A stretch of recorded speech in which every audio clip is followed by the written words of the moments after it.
So I wanted to describe a change that I made to my chicken watering system since my last video on the topic. I basically redid the end pipe over there, and I put a spigot on the output there. You may be able to see from this angle. I'm not sure if it's clear to come through, but there's a spigot over there, and what that's for is I have a couple of options on how I build and deploy my watering system.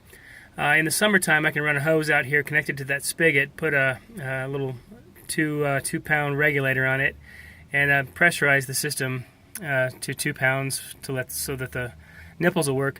The advantage to that is that I never have to update the water or add water to the system. The hose is always on, and it always provides the volume necessary to keep it topped up.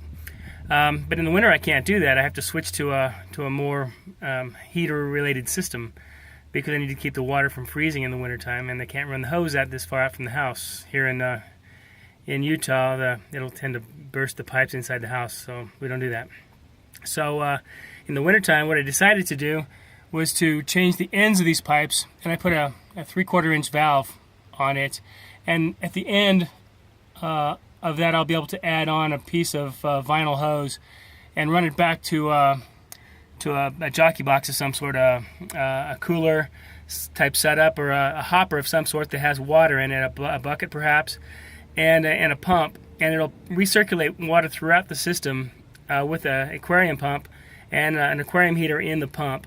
In the water, in the reservoir, so that we have fully recirculating water, and it should stay above freezing throughout the whole system. That's my hope. I did see a video on it. Other people have tried it.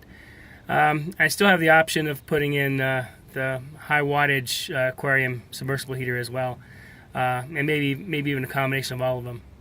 So that's what I've done. And there's also a similar valve to this on the inside watering bar with the nipples.